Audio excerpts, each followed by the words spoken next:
കാലിക്കറ്റ് യൂണിവേഴ്സിറ്റിയിലെ second semester BA-കാരുടെ complementary കോഴ്സായിട്ടുള്ള ഇന്ത്യൻ കോൺസ്റ്റിറ്റ്യൂഷൻ ആൻഡ് പൊളിറ്റിക്സിലെ തേർഡ് മൊഡ്യൂൾ ആയിട്ടുള്ള ഗവൺമെൻറ് ഓഫ് ദ യൂണിയൻ ആണ് നമ്മൾ ഈ വീഡിയോയിൽ ഡിസ്കസ് ചെയ്യാൻ വേണ്ടി പോകുന്നത്. ഓൾറെഡി 2 മൊഡ്യൂൾ നമ്മൾ അപ്ലോഡ് ചെയ്തിട്ടുണ്ട്. അതിൻ്റെ പാർട്ട് 2 നമ്മൾ അപ്ലോഡ് ചെയ്യുന്നതാണ്. ഇതിൻ്റെ നോട്ട്സ് കാര്യങ്ങളൊക്കെ തന്നെ നോട്ട് ടോക്സ് എന്ന് പറയുന്ന ഇൻസ്റ്റ ID നമ്മൾ കൊടുത്തിട്ടുണ്ട്. സിമ്പിൾ ഇംഗ്ലീഷിൽ വളരെ ഷോർട്ട് നോട്ട്സാണ് നമ്മൾ ആ ID കൊടുത്തിരിക്കുന്നത്. ഓക്കെ, നമ്മളപ്പോൾ മൊഡ്യൂളിലേക്ക് വരികയാണെന്നുണ്ടെങ്കിൽ ഗവൺമെൻറ് ഓഫ് ദ യൂണിയൻ എന്ന് പറയുന്ന ഈ ഒരു മൊഡ്യൂളിൽ നമ്മൾ ഡിസ്കസ് ചെയ്യാൻ വേണ്ടി പോകുന്നത് ഇന്ത്യയിലെ തന്നെ പല രീതിയിലുള്ള, അതായത് പ്രസിഡൻ്റ് ഉണ്ട്, നമുക്ക് വൈസ് പ്രസിഡൻ്റ് ഉണ്ട്, അതുപോലെ തന്നെ ക്യാബിനറ്റ് ഉണ്ട്, അതുപോലെ ബ്യൂറോക്രസി, അങ്ങനെ അതിലെ കുറച്ച് നമ്മുടെ പ്രത്യേകമായിട്ടുള്ള ഉദ്യോഗസ്ഥ വൃന്ദങ്ങളെക്കുറിച്ചിട്ടും പ്രത്യേക പൊസിഷൻസിനെ കുറിച്ചിട്ടൊക്കെയാണ് നമ്മൾ ഈ ഒരു മൊഡ്യൂളിൽ നമ്മൾ ഡിസ്കസ് ചെയ്യാൻ വേണ്ടി പോകുന്നത്. ഇൻട്രൊഡക്ഷൻ എന്ന രീതിയിൽ നമ്മൾ അറിയേണ്ട കുറച്ച് കാര്യങ്ങളുണ്ട്. The government is like the engine that runs A country. ഒരു കൺട്രീനെ റൺ ചെയ്യിക്കുന്നതിൽ ഒരു എൻജിനായിട്ടാണ് ഗവൺമെൻറ് പ്രവർത്തിക്കുന്നത്. It has 3 important parts. The people who make laws, അതായത് നമുക്കറിയാം ഇതിന് 3 പാർട്സ് ഉണ്ട്, അതായത് ലെജിസ്ലേച്ചർ, എക്സിക്യൂട്ടീവ് ആൻഡ് ജുഡീഷ്യറി. നമ്മൾ ഏറ്റവും കൂടുതൽ മനസ്സിലാക്കി വെക്കേണ്ട ഒരു കാര്യമാണ്, ഇതൊരിക്കലും മറക്കരുത്. നമ്മുടെ ഗവൺമെൻറ്റിൻ്റെ ഓർഗൻസ് എന്ന് പറയുന്നത്, അല്ലെങ്കിൽ ഏറ്റവും ഇമ്പോർട്ടൻറ്റ് പാർട്സ് എന്ന് പറയുന്നത് ഈ 3 എണ്ണമാണ്, അതായത് legislature, executive and judiciary. Legislature എന്ന് പറയുന്നത് എന്താണ്? മേക്ക് ലോസ് ആണ്. പീപ്പിൾ ഹൂ മേക്സ് ലോസ്, അതായത് നിയമങ്ങൾ ഉണ്ടാക്കുന്നവരാണ് ലെജിസ്ലേച്ചറിൽ പെടുന്നത്. ഹൂ വാണ്ട്സ് എൻഫോഴ്സ് ദം, അതായത് ഈ നിയമങ്ങളൊക്കെ തന്നെ നടപ്പിലാക്കുന്നവരാണ് എക്സിക്യൂട്ടീവിൽ പെടുന്നത്. And those who makes sure is fair, അതായത് ജുഡീഷ്യറി, അതായത് ഈ നിയമങ്ങളൊക്കെ നടപ്പിലാക്കുന്നുണ്ടോ അതെല്ലാം നോക്കുന്നതും അതിലെന്തെങ്കിലും പ്രശ്നങ്ങൾ ഉണ്ടെന്നുണ്ടെങ്കിൽ അതൊക്കെ തന്നെ അമെൻഡ് ചെയ്യാൻ നിൽക്കുന്നതും, അതുപോലെ തന്നെ ഈ എന്തെങ്കിലും ഇഷ്യൂസ് കാര്യങ്ങളൊക്കെ തന്നെ ഗവൺമെൻറ്റിനെ ബേസ് ചെയ്തിട്ട്, ആളുകളെ ബേസ് ചെയ്തിട്ടൊക്കെ ഉണ്ടാകുന്നുണ്ടെങ്കിൽ അതെല്ലാം ഒത്തുതീർപ്പാക്കുന്നത്, അങ്ങനെ എല്ലാ കാര്യങ്ങളും വരുന്ന എവിടെയാണ്? ജുഡീഷ്യറിയിലാണ്. ഇനി ആ എക്സിക്യൂട്ടീവിനെ പറയുന്നത് ഒരു big boss of the government ആണ്. അതായത് led by the head of the government, they make sure laws are followed, manage things and make plans. നമ്മൾ മുൻപ് പറഞ്ഞ പോലെ തന്നെ എക്സിക്യൂട്ടീവാണ് ഇതെല്ലാം തന്നെ എക്സിക്യൂട്ട് ചെയ്യുന്നത്. അതുപോലെ ഈ പ്ലാൻസ്, കാര്യങ്ങൾ, പോളിസീസ് ഒക്കെ തന്നെ ഉണ്ടാക്കുന്നതും ഈ എക്സിക്യൂട്ടീവാണെന്ന് പറയാം. ഈ എക്സിക്യൂട്ടീവിലാണ് നമ്മുടെ ഉദ്യോഗസ്ഥ വൃന്ദങ്ങൾ, അതായത് ബ്യൂറോക്രസി, അതായത് ബ്യൂറോക്രാറ്റ്സ് ഒക്കെ തന്നെ പെടുന്നത്. ഇനി ലെജിസ്ലേച്ചറിനെ കുറിച്ച് പറയുകയാണെന്നുണ്ടെങ്കിൽ makes the rules especially in A democracy, അതായത് ഡെമോക്രസിയിൽ റൂൾസ് മേക്ക് ചെയ്യുന്നത് ഈ ലെജിസ്ലേച്ചർ എന്ന് പറയുന്ന ആ ഒരു ഭാഗമാണ്. They can also choose the executive, control money and pick leaders. അതുപോലെ ജുഡീഷ്യറി എന്ന് പറയുന്നത് പ്രോബ്ലംസ് സോർട്ട് ഔട്ട് ചെയ്യാനാണ്, അതുപോലെ തന്നെ റൂൾസിനെ എക്സ്പ്ലെയിൻ ചെയ്യുക, അതുപോലെ തന്നെ and protects important stuffs likes the constitution and people's right, അതായത് ആളുകളുടെ അവകാശങ്ങളെയും അധികാരങ്ങളെയും എല്ലാം തന്നെ പ്രൊട്ടക്റ്റ് ചെയ്യുകയും കോൺസ്റ്റിറ്റ്യൂഷനെ, നമ്മുടെ ഭരണഘടനയെ പ്രൊട്ടക്റ്റ് ചെയ്ത് നിർത്തുന്നതൊക്കെ തന്നെ ജുഡീഷ്യറിയാണ് എന്ന് പറയാം. സുപ്രീമസി ഓഫ് ദ ജുഡീഷ്യറി എന്ന് പറഞ്ഞിട്ട് നമ്മൾ ഓൾറെഡി കഴിഞ്ഞ ക്ലാസ്സുകളിലൊക്കെ നമ്മൾ സംസാരിച്ചിട്ടുണ്ട്. So in India the top leaders like the president and governor are more like figureheads. The real power lies with the Prime Minister and Chief Minister, who follow rules set by the Constitution and can be watched by the legislature and courts. അതായത് ഇന്ത്യയിലെ ഒരു top leaders എന്ന് പറഞ്ഞു നിൽക്കുന്നത്, ഇപ്പോൾ നമുക്ക് പറയാം പ്രസിഡൻറ്റും ഗവർണറൊക്കെ ആണെന്നുണ്ടെങ്കിലും, അതുപോലെ റിയൽ പവർ എന്ന് പറയുന്നത് നമ്മുടെ പ്രൈം മിനിസ്റ്ററിൻ്റെ കയ്യിലും ചീഫ് മിനിസ്റ്റേഴ്സിൻ്റെ കയ്യിലേക്കാണ് ലേ ചെയ്ത് കിടക്കുന്നത്. അതുപോലെ തന്നെ അവരാണ് who follow rules set by constitution. So ഇതിലെ ഫസ്റ്റ് ടോപ്പിക് ആയിട്ടുള്ള പ്രസിഡൻറ്റ് ഓഫ് ഇന്ത്യനെ കുറിച്ചിട്ട് ആണ് നമ്മൾ ഡിസ്കസ് ചെയ്യാൻ വേണ്ടി പോകുന്നത്. So article 52 of our constitution talks about president of India. അതായത് നമ്മുടെ കോൺസ്റ്റിറ്റ്യൂഷൻ്റെ ആർട്ടിക്കിൾ 52 എന്ന് പറയുന്നത് പ്രസിഡൻറ്റ് ഓഫ് ഇന്ത്യനെ കുറിച്ച് പറയുന്നത്. ആർട്ടിക്കിൾ 53(1) ആണ് tells S that the president holds the top executive power in the country. അതായത് ആർട്ടിക്കിൾ 53(1) ഈ പ്രസിഡൻറ്റ് എന്ന് പറയുന്ന ആൾ ഹോൾഡ് ചെയ്തിരിക്കുന്ന എക്സിക്യൂട്ടീവ് പവേഴ്സിനെ കുറിച്ച് അതിലാണ് പറയുന്നത്. ഇത് അവർക്ക് ഡയറക്റ്റ് ആയിട്ട് ഉപയോഗിക്കാം, അല്ലെങ്കിൽ അവരുടെ സബോർഡിനേറ്റ്സ് ത്രൂവും ഉപയോഗിക്കാൻ വേണ്ടി പറ്റും. Article 53(2) makes the president the supreme commander of the defence force.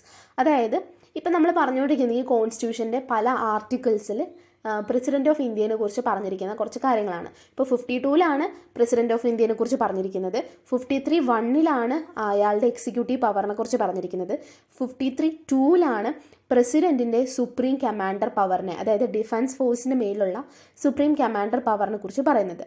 But there are rules to follow and laws decide how this power is used. ഈ കമാൻഡിങ്, അതുപോലെ തന്നെ ഈ ഉപയോഗിക്കാവുന്ന എക്സിക്യൂട്ടീവ് പവേഴ്സ്, ഇതിനൊക്കെ തന്നെ പല റൂൾസ് കാര്യങ്ങളൊക്കെ തന്നെ ഈ പ്രസിഡൻറ്റ് ഫോളോ ചെയ്യേണ്ടതായിട്ടുണ്ട്.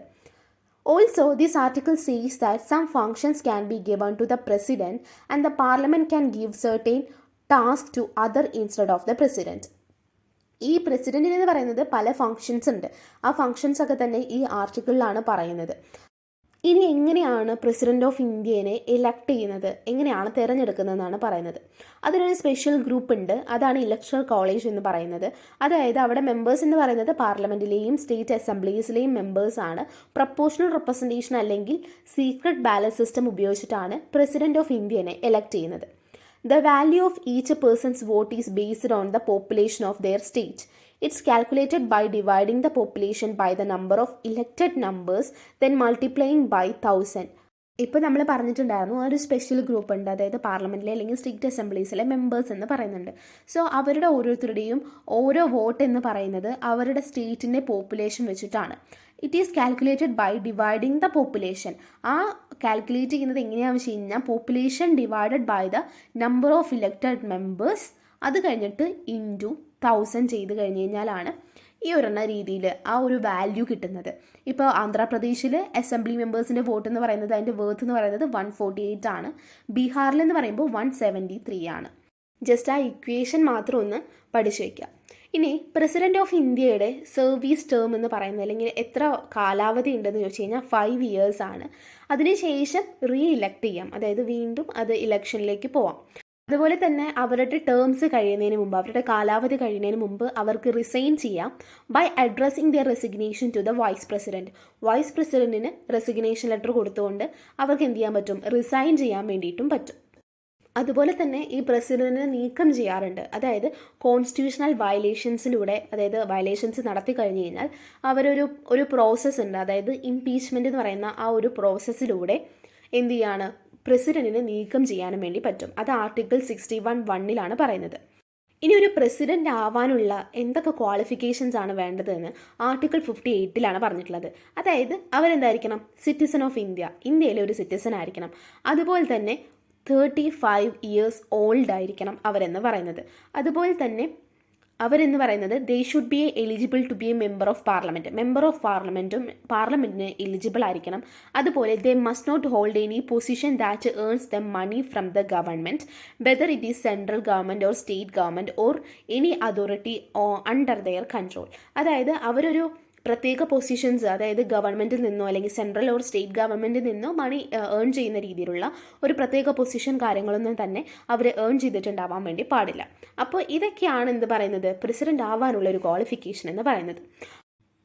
The President of India gets to live in their official residence without paying rent, and they receive certain payments, allowance and privileges as decided by Parliament.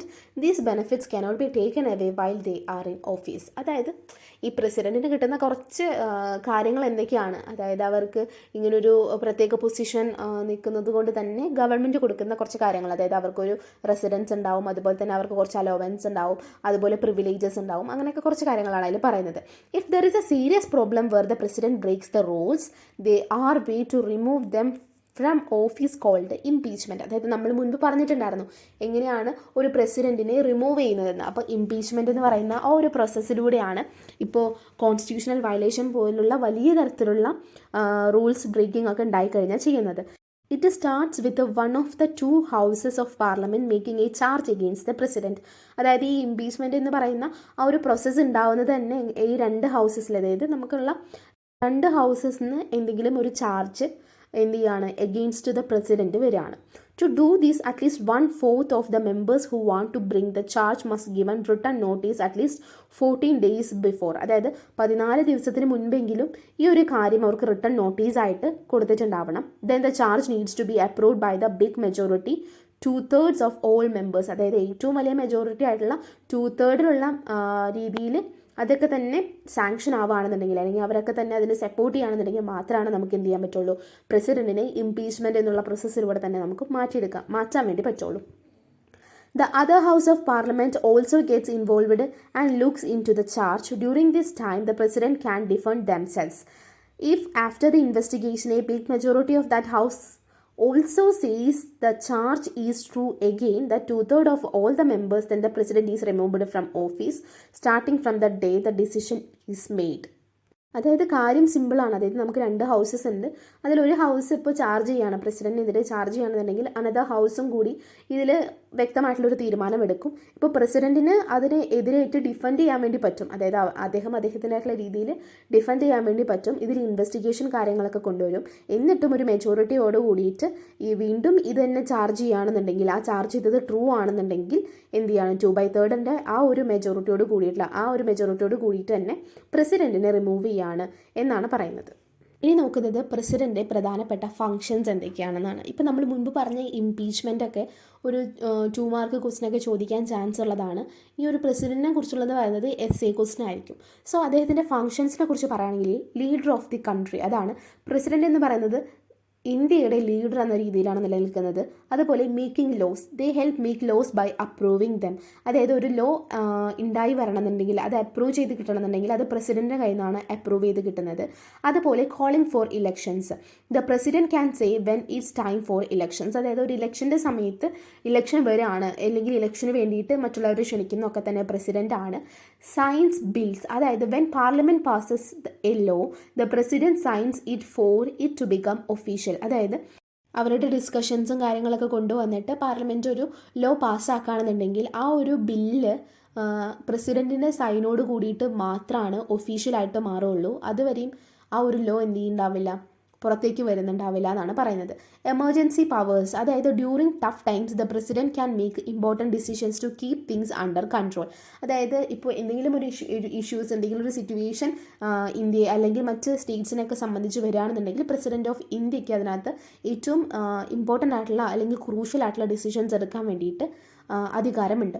Appoints important people, അതായത് the president chooses judges and other important leaders. അപ്പോൾ ഈ president ആണ് ഇപ്പോൾ നമ്മുടെ supreme കോർട്ട്സ്, high courts അവിടെയുള്ള കാര്യങ്ങളിലൊക്കെ തന്നെ ജഡ്ജസിനെയൊക്കെ തന്നെ ചൂസ് ചെയ്യുന്നതും, അതുപോലെ മെയിൻ ആയിട്ടുള്ള ഇമ്പോർട്ടൻറ്റ് ലീഡേഴ്സിനെ ചൂസ് ചെയ്യുന്നതും അപ്പോയിൻറ്റ് ചെയ്യുന്നതൊക്കെ തന്നെ പ്രസിഡൻ്റ് ആണ്.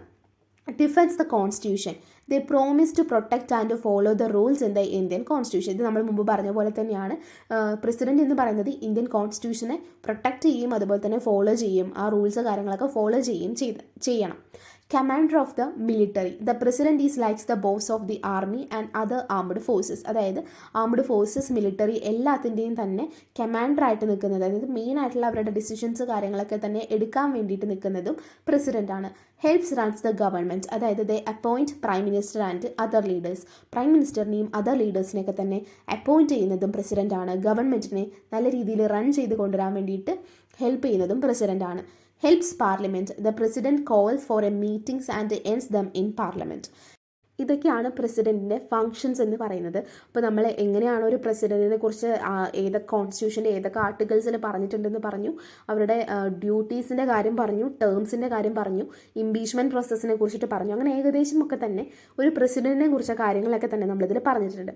ഇനി നമ്മൾ ഡിസ്കസ് ചെയ്യാൻ വേണ്ടി പോകുന്നത് വൈസ് പ്രസിഡന്റ് ഓഫ് ഇന്ത്യനെ കുറിച്ചിട്ടാണ്. So Article 63 of the Constitution talks about the Vice President's role.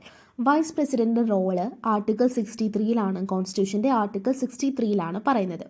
They also serve as the chairman of Rajya Sabha. അതായത് വൈസ് പ്രസിഡന്റ് ഓഫ് ഇന്ത്യ എന്ന് പറയുന്നത് ചെയർമാൻ ഓഫ് രാജ്യസഭ കൂടിയാണ്. And cannot hold any other paying job. This means the vice president is part of the executive but also part of the parliament. അതായത് ഈ vice president എന്ന് പറയുന്നത് എക്സിക്യൂട്ടീവിൻ്റെ പാർട്ടും അതുപോലെ തന്നെ പാർലമെൻറ്റിൻ്റെ പാർട്ടും കൂടിയാണ്.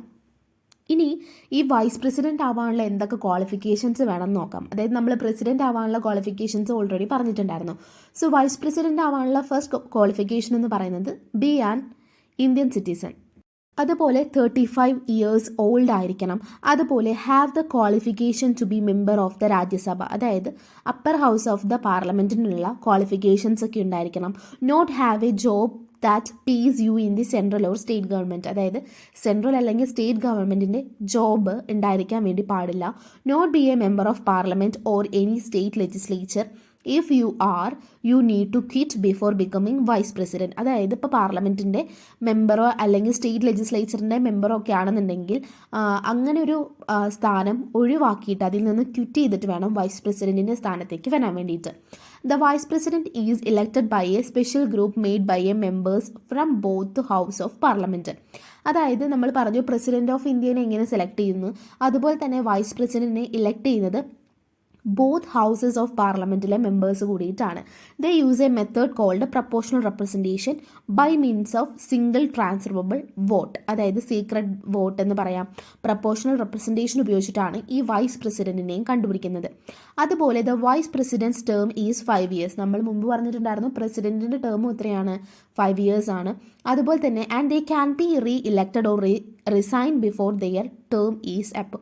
അതായത് അവർ റീഇലക്ട് ചെയ്യപ്പെടാം, അല്ലെങ്കിൽ അവരെന്ത് ചെയ്യാം, റിസൈൻ ചെയ്യപ്പെടാം. അതായത് നമ്മൾ മുമ്പ് പറഞ്ഞത് ഈ സംഭവം തന്നെയാണ് ഇതിൽ പറയുന്നത്. If they need to be removed it takes a resolution passed by a members of the Rajya Sabha and agreed upon the Lok Sabha. അതായത് രാജ്യസഭയിലെ അംഗങ്ങൾ വൈസ് പ്രസിഡന്റിനെ മാറ്റണമെന്ന് പറയുകയാണെന്നുണ്ടെങ്കിൽ അത് ലോക്സഭയും എഗ്രി ചെയ്തിട്ടുണ്ടാവണം. There must be least 14 days notice before this resolution can be proposed. നമ്മൾ മുൻപ് പറഞ്ഞ അതേ സാധനം തന്നെയാണ് വൈസ് പ്രസിഡന്റിൻ്റെ കാര്യത്തിലേക്കും വരുന്നത്. കുറച്ച് വ്യത്യാസമുള്ളൂ. അതായത് ആർട്ടിക്കിൾ 63 ആണ് ഇത് പറയുന്നത്. അതുപോലെ തന്നെ ഇതിൽ നമ്മളൊരു കാര്യം പറഞ്ഞിട്ടുണ്ടായിരുന്നു, വൈസ് പ്രസിഡന്റ് എന്ന് പറയുന്നത് പാർട്ട് ഓഫ് എക്സിക്യൂട്ടീവും പാർലമെൻറ്റും കൂടിയാണ്. അടുത്ത ടോപ്പിക് എന്ന് പറയുന്നത് എന്താണ് union public service commission, UPSC. നമ്മളിപ്പോൾ കുറേയൊക്കെ കേട്ടിട്ടുണ്ടാവും UPSC എക്സാമിന് പഠിക്കുന്നു, UPSC എക്സാമിന് പഠിക്കുന്നതൊക്കെ. സോ എന്താണ് യൂണിയൻ പബ്ലിക് സർവീസ് കമ്മീഷൻ നമ്മൾ പഠിക്കേണ്ടതാണ്. കാരണം ചിലപ്പോൾ ഒരു 2 മാർക്കിനോ 5 മാർക്കിനൊക്കെ ഇത് ചോദിക്കാൻ ചാൻസ് ഉണ്ട്. So this was established in India as a result of the government of India act in 1919. 1919 government of India act പ്രകാരമാണ് UPSC എസ്റ്റാബ്ലിഷ് ചെയ്തിരിക്കുന്നത്. ഇതിൻ്റെ മെയിൻ റോൾ എന്ന് പറയുന്നത് to select civil servants for various government roles. Various government റോൾസിലേക്കുള്ള civil സർവൻസിനെ select ചെയ്യുക എന്നുള്ളതാണ് UPSCൻ്റെ ഒരു എയിം എന്ന് പറയുന്നത്. It was first created as the central public service commission in 1926 with sir rose Baker and it's chairman. When India's constitution was introduced, the UPSC officially began with the chairman and 4 members. അതായത് ഇപ്പോൾ 1926 ഉണ്ടായിരുന്ന central public service കമ്മീഷനിലൂടെയാണ് അത് start ചെയ്തത്. അതുപോലെ തന്നെ അതിൻ്റെ ചെയർമാൻ്റെ കാര്യം പറഞ്ഞു. അതിനുശേഷം ഇന്ത്യയുടെ കോൺസ്റ്റിറ്റ്യൂഷനിൽ അത് ഇൻട്രൊഡ്യൂസ് ചെയ്യുന്നത് UPSC ഒഫീഷ്യലായിട്ട് ബിഗാൻ ചെയ്യുന്നത് ഒരു ചെയർമാനും 4 മെമ്പേഴ്സോടും കൂടിയിട്ടാണ്. അടുത്ത നമ്മൾ നോക്കാൻ പോകുന്നത് ഈ യൂണിയൻ പബ്ലിക് സർവീസ് കമ്മീഷൻ്റെ 2 മെയിൻ ടൈപ്സ് ഓഫ് ഫങ്ഷൻസിനെ കുറിച്ചിട്ടാണ്. അതായത് അതിന് അഡ്വൈസറി ഫങ്ഷൻസും ഉണ്ട്, അഡ്മിനിസ്ട്രേറ്റീവ് ഫങ്ഷൻസും ഉണ്ട്. ഈ UPSCക്ക് നമ്മൾ പറഞ്ഞ പോലെ 2 ഫങ്ഷൻസ് ഉണ്ട്, അഡ്വൈസറി ഫങ്ഷൻസും അഡ്മിനിസ്ട്രേറ്റീവ് ഫങ്ഷൻസും. UPSC provides advice to the union government on various matters related to civil services. This advice covers things like how to recruit civil servants, the principles to follow when appointing, promoting or transferring them, and how to handle disciplinary issues involving government employees. അതായത് ഇപ്പോൾ UPSC ഒരു advisory മെമ്പറായിട്ട് work ചെയ്യാമെന്ന് വിചാരിക്കും. അപ്പോൾ അതിൽ എന്തൊക്കെയാണ് advices കൊടുക്കുന്നത്, എങ്ങനെ ഒരു സിവിൽ സർവൻറ്റിനെ റിക്രൂട്ട് ചെയ്യാം, എങ്ങനെ ഏതൊക്കെ രീതിയിലുള്ള പ്രിൻസിപ്പിൾസാണ് ഫോളോ ചെയ്യേണ്ടത്, അപ്പോയിൻറ്റ് ചെയ്യേണ്ട സമയത്തുള്ള കാര്യങ്ങൾ, പ്രൊമോട്ട് ചെയ്യുന്ന സമയത്തുള്ള കാര്യങ്ങൾ, അതുപോലെ അവരെ ട്രാൻസ്ഫർ ചെയ്യുമ്പോൾ എന്തൊക്കെ കാര്യങ്ങൾ ശ്രദ്ധിക്കണം, അതുപോലെ തന്നെ ആ ടോട്ടലായിട്ടുള്ള ഒരു ഡിസിപ്ലിൻ കൺട്രോൾ ചെയ്യുന്നത് എങ്ങനെയാണ്, ഇതൊക്കെയാണ് അഡ്വൈസറി ഫങ്ഷൻസിൽ വരുന്നത്. സെക്കൻഡ് വൺ എന്ന് പറയുന്നത് അഡ്മിനിസ്ട്രേറ്റീവ് ഫങ്ഷൻസ് ആണ്. അതായത് UPSC conducts competitive exam to directly recruit civil servants. അതായത് അഡ്മിനിസ്ട്രേറ്റീവ് ഫങ്ഷനിൽ വരുന്നത് ഈ UPSC എന്ന് പറയുന്നത് എന്താണ്, എക്സാംസ്, കോമ്പറ്റേറ്റീവ് എക്സാംസ് കണ്ടക്ട് ചെയ്യുന്നത് എന്തിനു വേണ്ടിയിട്ട്, സിവിൽ സർവൻസിനെ ഡയറക്ട്ലി റിക്രൂട്ട് ചെയ്യാൻ വേണ്ടിയിട്ട്. It's responsible for selecting many government post through interviews and promotions. In cases where a government employee faces disciplinary action, the UPSC needs to consult it before any penalties are imposed by the president. ഇതിൽ പറയുകയാണെന്നുണ്ടെങ്കിൽ UPSC has to submit an annual report to the president and this report is then presented to both houses of parliament. അതായത് ഇപ്പോൾ UPSC എന്ന് പറയുന്നത് അത്ര രീതിയിൽ സിമ്പിളായിട്ടുള്ളൊരു കാര്യമല്ല. അതിൻ്റേതായിട്ടുള്ള ഫങ്ഷൻസ് കാര്യങ്ങളുണ്ട്. അതുപോലെ തന്നെ ആനുവൽ റിപ്പോർട്ട് 2 ഹൗസസിലും അവർ റിപ്പോർട്ട് ചെയ്യേണ്ടതായിട്ടുണ്ട്. ഇതൊക്കെയാണ് UPSCനെ കുറിച്ച് പറയാനുള്ളത്. അപ്പോൾ UPSC എന്താണെന്ന് പഠിക്കുക, ഇത് ഏതൊക്കെ രീതിയിലാണ് അതിൻ്റെ ഫങ്ഷൻസ് നടത്തുന്നതൊക്കെ പഠിക്കുക. അപ്പോൾ 2 മാർക്കിന് ചോദിച്ചു കഴിഞ്ഞാലും 5 മാർക്കിന് ചോദിച്ചു കഴിഞ്ഞാലും അത്യാവശ്യം എഴുതാനുള്ളതായി. ഇതിനെ കുറച്ച് മെറിറ്റ്സും ഡിമെറിറ്റ്സും ഒക്കെ തന്നെ നമുക്ക് ഈ ഒരു പഠിച്ചതും തന്നെ നമുക്ക് മനസ്സിലായിട്ടുണ്ടാവും. അടുത്തത് ഡിസ്കസ് ചെയ്യുന്നത് സ്റ്റേറ്റ് പബ്ലിക് സർവീസ് കമ്മീഷനെ കുറിച്ചിട്ടാണ്. നമ്മളിപ്പോൾ UPSCനെ കുറിച്ച് പഠിച്ചു.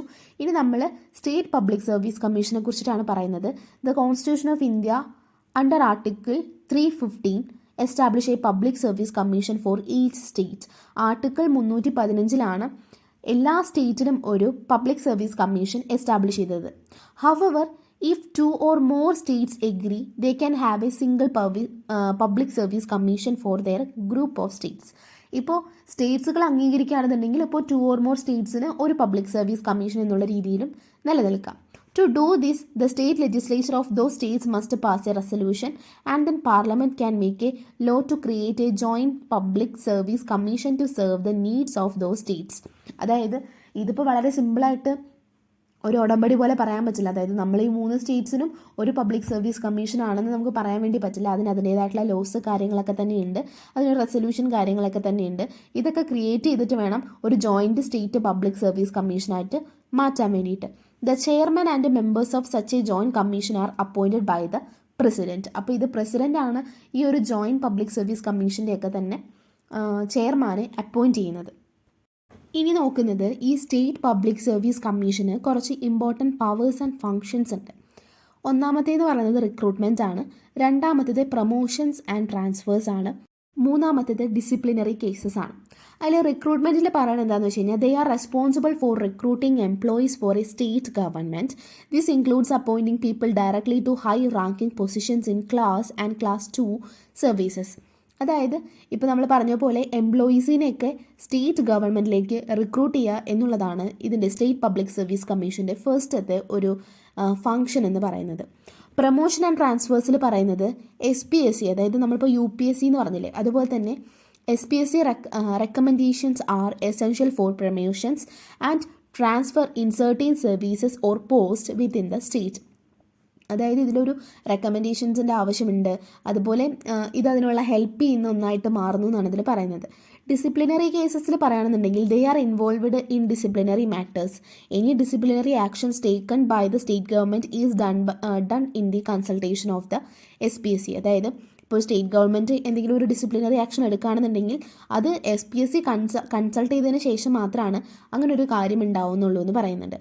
അതുപോലെ തന്നെ ഈ SPSC ആനുവൽ റിപ്പോർട്ട് സബ്മിറ്റ് ചെയ്യുന്നുണ്ട്. അത് ഗവർണർ ഓഫ് ദ സ്റ്റേറ്റിനാണ് ഇത് സബ്മിറ്റ് ചെയ്യുന്നത്. This report highlights the commission's work and the governor's presents it in to the state's legislature.